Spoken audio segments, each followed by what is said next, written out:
There's a version of you that's soft, hesitant, addicted to comfort, full of excuses. It's the version that hits snooze, stays silent, and breaks every promise you make to yourself. That version is not you, it's your enemy. And if you don't kill it, it will kill everything you could become. The Stoics didn't waste time blaming the world. They turned inward and declared war on the self. No man is free who is not master of himself, said Epictetus. This isn't self-help. This is self-destruction of the weaker you. This battle decides everything. Your peace, your discipline, your legacy. You win or you disappear into mediocrity. So if you're ready to bury the weak version of yourself, right here, right now, hit like, subscribe, and let's begin. This is the war for self-mastery, and it starts today. Number 1, the death of excuses. Every excuse you make is a quiet funeral for your potential. It might sound dramatic, but that's the cold truth. The weak version of you survives on excuses. It thrives in the language of delay. I'm too tired. I don't have time. Maybe tomorrow. These aren't reasons. They are lies dressed in logic. And every time you speak them, you reinforce the identity of someone who runs, not someone who rises. The Stoics had no patience for this version of the self. Marcus Aurelius, who ruled one of the most powerful empires in history, didn't say, I'm too busy or I need rest. He wrote, at dawn, when you have trouble getting out of bed, tell yourself, I have to go to work as a human being. This wasn't metaphor. He was reminding himself and us that living with virtue means showing up whether we feel like it or not. Excuses are seductive because they protect the ego. They make failure feel justifiable. But in doing so, they quietly murder progress. Seneca once said, it is not because things are difficult that we do not dare. It is because we do not dare that they are difficult. Or think about that. What if your limits aren't real? What if they're just stories the weak self tells to stay comfortable? The hard truth is this. The path of discipline does not begin with motivation. It begins with refusal. A refusal to keep living like this. A refusal to keep hiding behind the same lies that got you nowhere. If you wait until you feel ready, you'll die waiting. Consider someone like David Goggins. He didn't just face excuses, he annihilated them. Overweight, abused, and directionless, he had every justification to quit. But he looked in the mirror, not for motivation, but for truth. He called himself out. He didn't wait for discipline to arrive. He became it. The transformation didn't happen overnight. It happened moment by moment in the silence between the excuse and the action. That is Stoicism in motion, not words but will. The strong version of you doesn't avoid resistance. It seeks it because that's where power is born. Excuses are the comfort of the dying self. Discipline is the oxygen of the reborn. And this is where your war begins. You don't need some huge dramatic act. You need one moment of defiance. Wake up when you said you would. Do the task you promised yourself. Take the first step when everything in you wants to wait. These small acts, they are the knife that kills the old self. Ask yourself now, what have your excuses cost you? What strength was never built because you let fear speak louder than your purpose? What dreams did you bury under later? No more. Starting today, you make a pact, not with comfort, but with action. Not with motivation, but with motion. You will still hear that weak voice, but it no longer decides for you. It has lost its power, because now you know the truth. That voice is not you. It is the ghost of the man you're leaving behind. The death of excuses is the birth of the warrior. And today he takes his first breath. Number 2, discipline over motivation. Motivation is a liar. It whispers when things feel exciting. It disappears when they don't. It shows up when the sun is shining, when the mood is right, when you feel like it. But what about the days when you don't? What about the dark mornings, the silent battles, the moments where no one is watching and nothing feels inspiring? That's where discipline lives. That's where the weak self dies and the stoic self begins. The Stoics never depended on fleeting feelings. They anchored themselves in action. Marcus Aurelius didn't write about waiting to feel motivated. He wrote about duty. He said, at some point, you have to recognize what world it is that you belong to, what power rules it, and from what source you spring. This wasn't philosophy for bookshelves. It was a code. It called to arms, to do what must be done, whether you feel like it or not. Motivation is external. It relies on circumstance. But discipline is internal. It's rooted in identity. You don't brush your teeth because you're motivated. You do it because it's who you are. The same is true of greatness. You don't build a strong mind, a strong body, a strong life by waiting for inspiration. You build it by doing the hard things, consistently, quietly, without applause. Now consider Jocko Willink, a former Navy SEAL. He's not fueled by hype. He wakes up at 4:30 a.m. every day, not because he feels good, but because he made a decision that his actions will not be governed by comfort. He once said, discipline equals freedom. It sounds paradoxical, but it's ancient. It's a Stoic. When you are ruled by your emotions, you are a slave. When you master your actions, you are free. And here's the deeper truth. Discipline is the ultimate form of self-respect. You don't follow through just to achieve a goal. You follow through because you said you would. You follow through because the version of you that breaks promises to yourself is the version that keeps you weak. Epictetus said it best. No man is free who is not master of himself. And mastery doesn't come from motivation. It comes from choosing what's right over what's easy. So how do you begin? You lower the volume on your feelings and raise the standard of your actions. You don't negotiate with your mood. You don't wait until it's easy. You decide once, and then you repeat that decision every day in silence. Wake up early. Train your body. Strengthen your mind. Show up to your commitments. Not when you're motivated, but when you're not. Especially when you're not. That's when discipline is forged, in resistance, not in ease. And over time, something changes. You stop chasing motivation. You start trusting yourself. You become consistent, unshaken, quietly powerful. The world begins to notice, but more importantly, you begin to notice. So ask yourself, what would your life look like if you stopped depending on motivation and started depending on yourself? The answer is simple. You'd become unstoppable. Number 3, hardship is your ally. Most people run from hardship. They see pain as a warning sign. They treat it as proof that something is wrong. But the Stoics knew better. Pain to them was not a threat. It was a signal. Marcus Aurelius wrote, the impediment to action advances action. What stands in the way becomes the way. These weren't empty words. They were a battle-tested truth.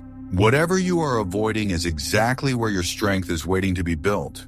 The weak self sees pain and says, this isn't fair. The strong self says, this is training. That single shift in mindset is the difference between people who crumble and people who rise. We live in a world that sells comfort as the prize. But comfort breeds decay. Ease creates softness. And softness is what leaves men broken when life gets hard. The Stoic path doesn't ask for comfort. It demands capacity. Look at Viktor Frankl, a psychiatrist who lost everything. His family, his freedom, even his name, inside a Nazi concentration camp. He watched the world collapse around him, and yet he did not collapse. He wrote, when we are no longer able to change a situation, we are challenged to change ourselves. He didn't wait for better days. He turned suffering into a search for meaning. That wasn't survival. That was Stoicism embodied. In modern times, we've been trained to numb discomfort. If we feel stressed, we scroll. If we feel fear, we distract. But the Stoic knows discomfort is not something to run from. It's a compass. It tells you where the real work is. When your body aches, it's growing. When your heart breaks, it's opening. A sword is not made in a quiet room. It's forged in fire, and so are you. This doesn't mean we glamorize suffering. Pain for pain's sake is foolish. But when pain finds you, and it always will, you face it. Because as Rumi once said, the wound is the place where the light enters you. And Seneca reminded us, difficulties strengthen the mind as labor does the body. And if life is hurting, then life is shaping you. That is the Stoic law. So how do you make pain your ally? You stop negotiating with it. You stop asking for a lighter burden and start asking for a stronger back. You write when your hands tremble. You speak the truth when your voice cracks. You run when your legs are sore. You rise when nothing in you wants to. And you keep doing it until the pain doesn't scare you anymore. Eventually, you stop fearing the storm because you realize you are the storm, focused, relentless. Grounded. You don't break. You don't fold. You bend, you burn, but you become unbreakable. So ask yourself, what if the thing you've been avoiding, the pain, the pressure, the hardship, isn't your enemy at all? What if it's your path? Because it is. Hardship isn't in the way. It is the way, and once you accept that, you become someone the world can no longer shake. Number 4, mastering your emotions. A man who cannot master his emotions will be mastered by everything else. This is one of the harshest truths of life, and one the Stoics confronted with brutal honesty. Emotions in themselves are not the enemy. It is being ruled by them that destroys you. Anger makes you reckless. Fear makes you passive. Envy makes you small. Left unchecked, these emotions turn strong men into reactive, fragile versions of themselves. That is the battlefield. Not the world, but your own mind. The Stoics didn't suppress emotions, they transcended them. Marcus Aurelius wrote, "You have power over your mind, not outside events. Realize this, and you will find strength." That one sentence is the core of emotional mastery. The understanding that you do not have to react to everything you feel. You can feel deeply but act with clarity. You can experience chaos and still choose calm. We often excuse emotional outbursts as just being human. But that's not what the Stoics aim for. They aim to be better than their impulses. They saw emotion not as identity, but as noise. Data to be interpreted, not chains to be obeyed. Epictetus warned, "When you are offended at any man's fault, turn to yourself and study your own failings. Then you will forget your anger." In other words, stop externalizing your pain, bring it inward. Break it down. Then act with wisdom. Let's look at a real example. Nelson Mandela. Locked in prison for 27 years, tortured and betrayed, he had every reason to hate. But when he was released, he did not lead with vengeance. He led with restraint. He wrote, "As I walked out the door toward the gate that would lead to my freedom, I knew if I didn't leave my bitterness and hatred behind, I'd still be in prison." That's Stoicism in practice. Emotional power isn't loud, it's controlled. Now contrast that with the modern world, where reactivity is a badge of authenticity. People explode online, cancel each other, rage in public, thinking that emotion equals strength. But true power is not found in expression. It's found in discipline. Emotional expression is easy. Emotional regulation is rare. So how do you master your emotions? You practice the pause. That sacred moment between stimulus and response. That's where freedom lives. You train yourself to breathe, to detach, to question the story your mind is telling you. You ask, is this useful? Is this true? Does this lead me closer to the man I want to be? And if not, you let it go. This doesn't mean you don't feel. It means you don't serve the emotion. You let anger rise and fall. You let fear speak and fade. But you do not obey, because the moment you obey, you hand over your life to temporary forces. The Stoics believed the calm man was the dangerous man because he doesn't need to shout. He doesn't need to react. He chooses him. And in a world of chaos, that kind of control becomes a superpower. Number 5, self-respect through self-discipline. There's a reason you feel hollow after breaking a promise to yourself. It's not because the task was monumental. It's because your word was. Each time you whisper, "I'll do it tomorrow," and fail to follow through, a small fracture forms in your sense of identity. You start to doubt your own voice. You start to shrink in your own eyes. That's the real cost of undisciplined living. Not just lost time, but lost trust. The Stoics knew that self-respect is not built by public applause. It's forged in private discipline. Marcus Aurelius, the most powerful man of his time, didn't care for flattery. He wrote, "Waste no more time arguing what a good man should be. Be one." That single sentence could rebuild a broken life. It removes debate. It removes delay. You don't talk about standards. You embody them. Discipline is not punishment. It's self-loyalty. When you tell yourself you'll do something and you do it, you are casting a vote for the man you want to become. And that's the test. Will you show up when no one claps? Will you rise when no one notices? That's where self-respect lives. Not in motivation, but in quiet repetition. Consider Kobe Bryant. He didn't become the Black Mamba by accident. He chose to outwork everyone.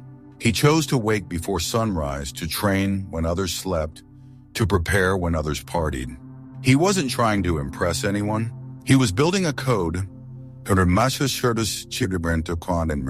Rest at the end, not in the middle, he said. That wasn't a quote. That was a life philosophy. And that's what self-discipline becomes. Your identity, your standard, your shield. Contrast that with the modern world. Today we glorify being soft with ourselves, often confusing comfort with care. But the Stoics knew better. They saw indulgence not as love, but as corrosion. Epictetus said, "First say to yourself what you would be, and then do what you have to do." In other words, identity is not declared, it's earned. And it's earned through discipline. So how do you restore your self-respect? You become a man of your word. Not once, but daily. You wake when the alarm sounds, not when it's convenient. You finish your work when it's difficult, not when it's easy. You raise your standards so high your old self cannot survive in its shadow. You stop negotiating with laziness. You stop making space for excuses. And you start showing up like your life depends on it. Because it does. And then the shift happens. You stop needing external validation. Because the mirror tells you the truth. You are not who you say you are. You are who you prove yourself to be. And there is no feeling more liberating than looking at yourself and knowing, I show up. Ask yourself, if someone lived exactly like you for a month, would they feel proud or ashamed? If the answer shakes you, good. That's the wake-up call.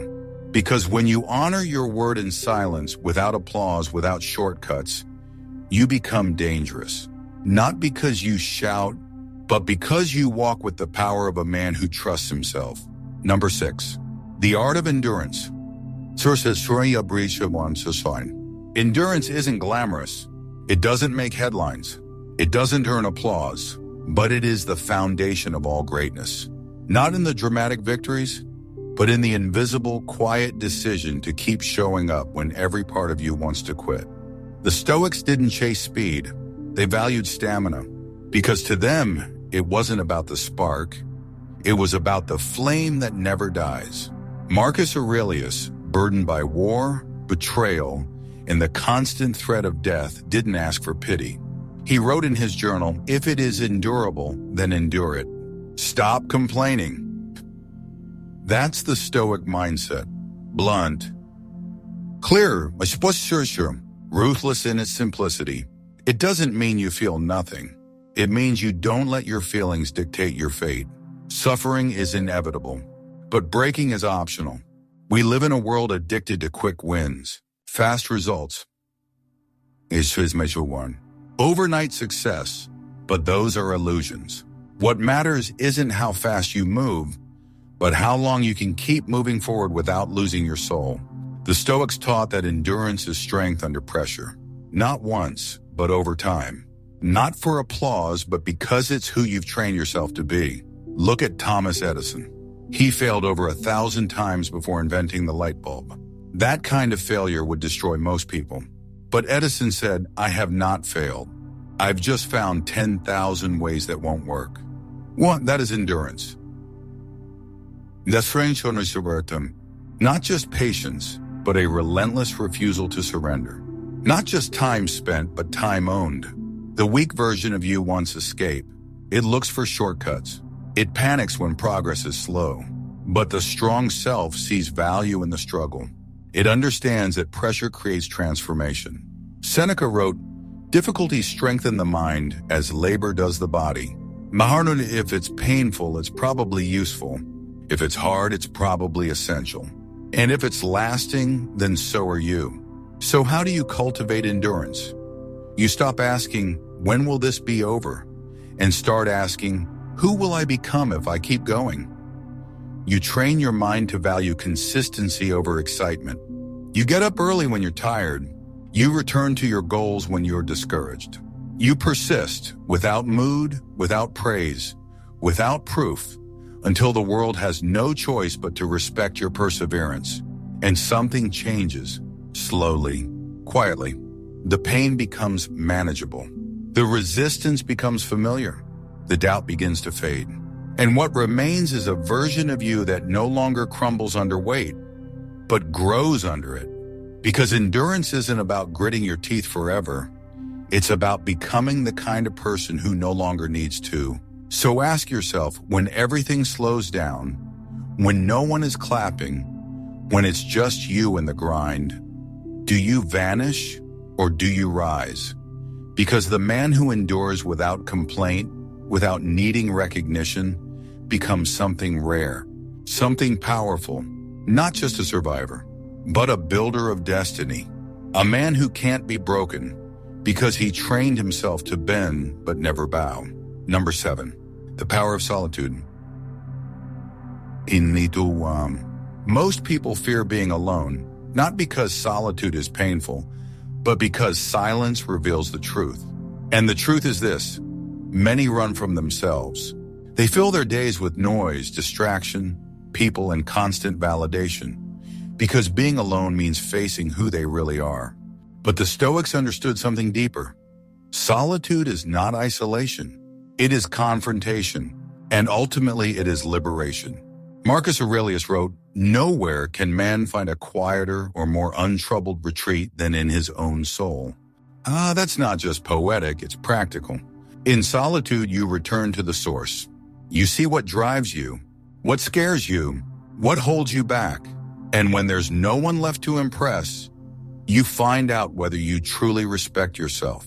The weak self needs noise. It needs company to feel worthy. It needs opinions to feel valid. But the strong self, it thrives in stillness. It doesn't fear being unseen because it knows that true power is built in silence. The Stoic didn't measure their worth by the size of the crowd, but by the strength of their character when no one was watching. Look at Abraham Lincoln. During the Civil War, arguably the most divided time in American history, he would often retreat into solitude, not to escape, but to think, to reflect, to listen to that inner voice that knew the weight of every decision. He understood what modern minds forget. Solitude sharpens judgment. It clears the fog of noise. It reconnects you to purpose. And then there's Blaise Pascal, who once said, "All of humanity's problems stem from man's inability to sit quietly in a room alone." And that insight still cuts deep today. We scroll, refresh, distract, but we rarely sit. We rarely listen. And because of that, we rarely grow. We've confused solitude with loneliness. We believe being alone means something is wrong. But the Stoics believe the opposite. If you can't sit quietly with your own thoughts, you're not free. You're just busy. Seneca wrote, "The soul should take care of itself alone." That doesn't mean we cut others off. It means we stop depending on them to fill our inner void. So how do you tap into the power of solitude? You make space. You step away from the screen, the phone, the noise. You sit with yourself, not just once, but regularly.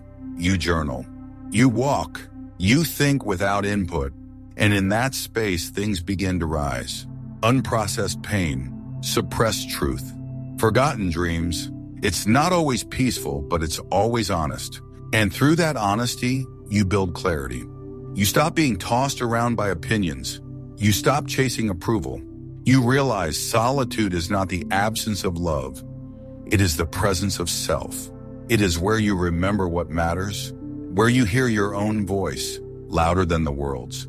So ask yourself, when was the last time you were truly alone?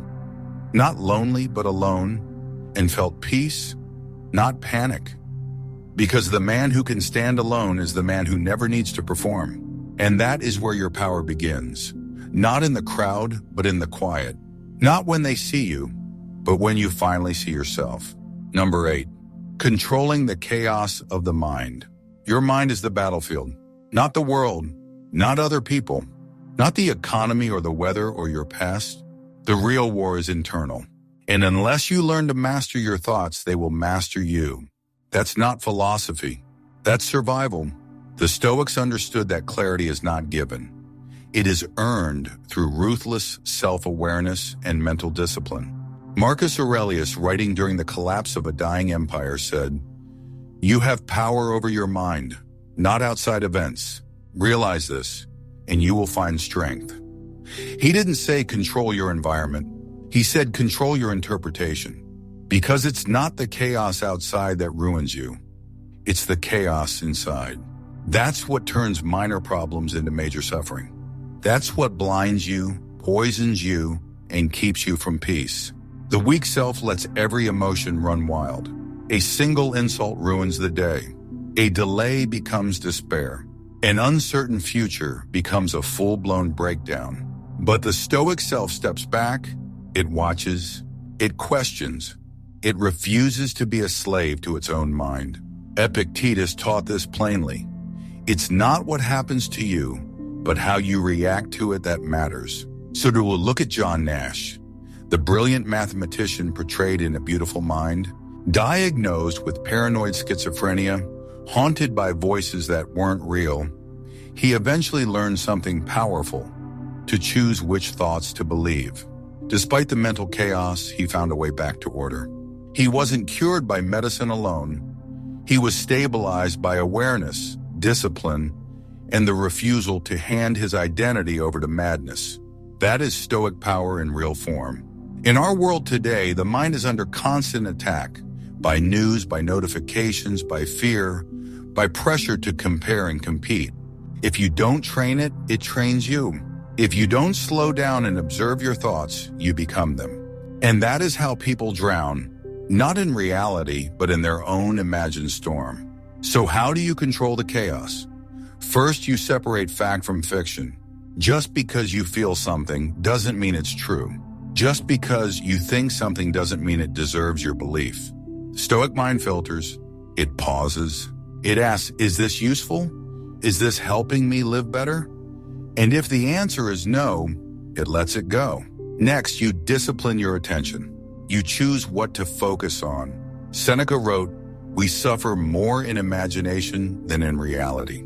That means your suffering is often self-generated, and the only cure is presence. Grounding yourself, returning to the moment, breathing, observing, reframing, choosing calm over chaos again and again. Eventually, something shifts. The thoughts still come, but they no longer control you. The fears still whisper, but you don't obey. You become the observer, not the prisoner. The commander, not the captive. And when you master your mind, you master your life. So ask yourself, are you the driver of your thoughts or just the passenger?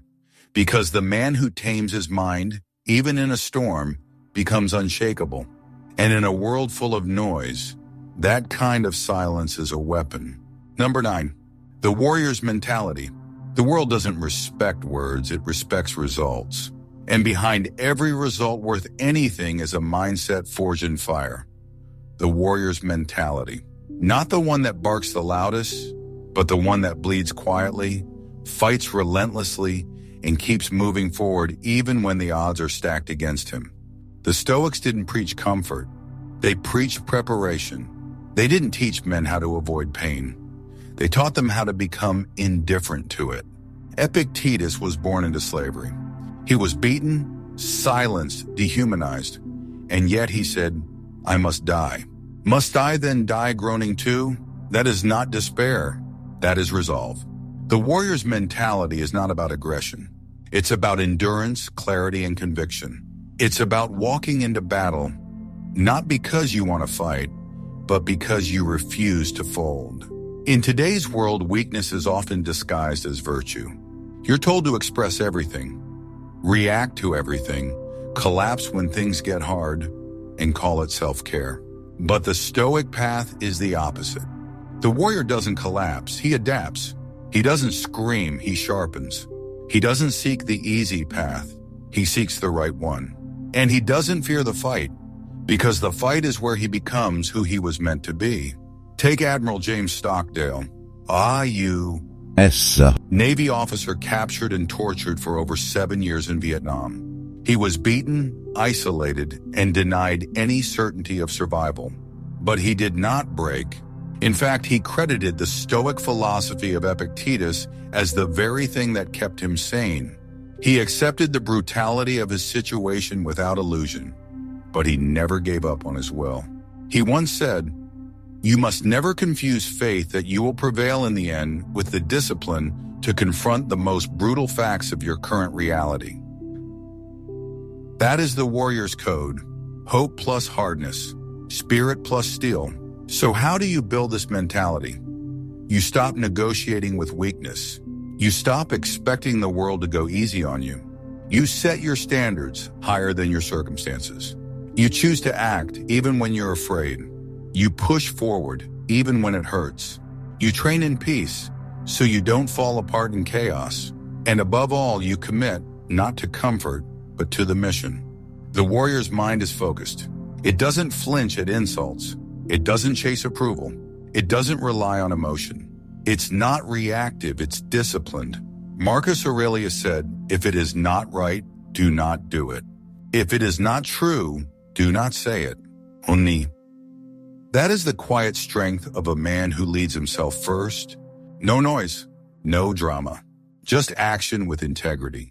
Eventually, this mindset changes everything. Challenges become training. Pain becomes feedback. Fear becomes a compass. You no longer pray for ease. You train for strength. Because you understand, life will test you. The question is, will it break you or build you? So ask yourself, are you living as a victim of your circumstances or as a warrior of your own will? Because the warrior doesn't need perfect conditions. He creates them in his mind, in his habits, in his refusal to quit. And that, in the end, is why he wins. You've just walked through the fire. Not the fire outside, but the fire within. The weak version of you, it's not gone yet, but it's dying. Every time you act with clarity, with discipline, with purpose, you bury him deeper. Remember this. You don't need more time, motivation, or approval. You need standards. You need action. And above all, you need to choose every single day to become the version of you that refuses to fold. The battle isn't over, but now you know how to fight. So stay sharp, stay grounded, and never forget, the warrior wins by mastering himself first.